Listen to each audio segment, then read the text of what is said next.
વડોદરા શહેરના હરણી તળાવમાં જે ગઈકાલ રોજે જે દુઃખદ ઘટના બની જેમાં 14 લોકોના મોત થયા છે।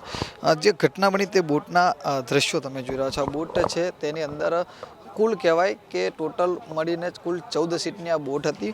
14 સીટમાં એક આ બોટનો ચાલક અને 13 અન્ય પેસેન્જર બેસાયા, પણ તેના બદલે 32થી વધુ લોકોને બેસાડવામાં આવ્યા હતા। આ જે આગળનો ભાગ તમે જે જોઈ રહ્યા છો, આ ભાગ અચાનક જ જે આગળ આ જે જગ્યા છે ત્યાં આગળ વધારે બાળકો બેસાડ્યા હતા, તેના કારણે આ બોટ અંદર ડૂબી ગઈ હતી અને 14 જેટલા લોકોના મોત થયા હતા। બોટની જે પરિસ્થિતિ જોઈ શકાય છે તે પ્રકારે બોટને ઘણીવાર નુકસાન થયું ત્યારે વેલ્ડિંગ કરી અને તેને ચલાવવામાં આવતી હતી।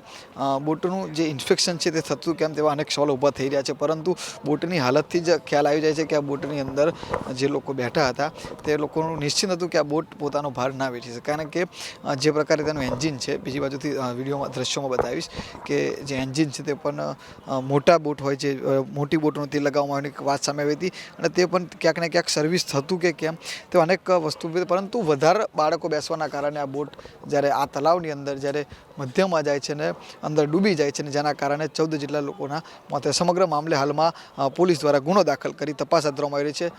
અત્યારે અહીં આગળ જે વિરોધ પક્ષના નેતા તેમણે મુલાકાત કરી હતી અને હવે પછી આના બાબતે સરકાર દ્વારા કેવા પ્રકારના પગલાં ભરવામાં આવે છે તે હવે જોવું રહ્યું છે। ઉમંગ પટેલ, ન્યૂઝ 18 ગુજરાતી, વડોદરા। વડોદરા શહેરના હરણી તળાવમાં જે ગઈકાલ રોજે જે દુઃખદ ઘટના બની જેમાં 14 લોકોના મોત થયા છે। જે ઘટના બની તે બોટના દ્રશ્યો તમે જોઈ રહ્યા છો। આ બોટ છે તેની અંદર કુલ કહેવાય કે ટોટલ મળીને કુલ 14 સીટની આ બોટ હતી। 14 સીટમાં એક આ બોટનો ચાલક અને 13 અન્ય પેસેન્જર બેસાયા, પણ તેના બદલે 32થી વધુ લોકોને બેસાડવામાં આવ્યા હતા। આ જે આગળનો ભાગ તમે જે જોઈ રહ્યા છો, આ ભાગ અચાનક જ જે આગળ આ જે જગ્યા છે ત્યાં આગળ વધારે બાળકો બેસાડ્યા હતા, તેના કારણે આ બોટ અંદર ડૂબી ગઈ હતી અને 14 જેટલા લોકોના મોત થયા હતા। બોટની જે પરિસ્થિતિ જોઈ શકાય છે તે પ્રકારે બોટને ઘણીવાર નુકસાન થયું ત્યારે વેલ્ડિંગ કરી અને તેને ચલાવવામાં આવતી હતી।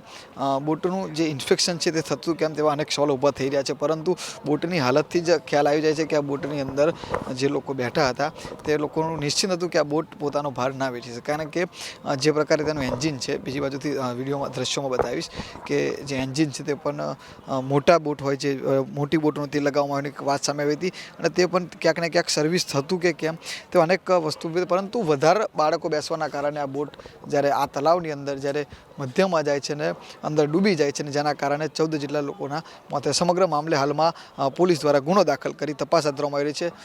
અત્યારે અહીં આગળ જે વિરોધ પક્ષના નેતા તેમણે મુલાકાત કરી હતી અને હવે પછી આના બાબતે સરકાર દ્વારા કેવા પ્રકારના પગલાં ભરવામાં આવે છે તે હવે જોવું રહ્યું છે। ઉમંગ પટેલ, ન્યૂઝ 18 ગુજરાતી, વડોદરા।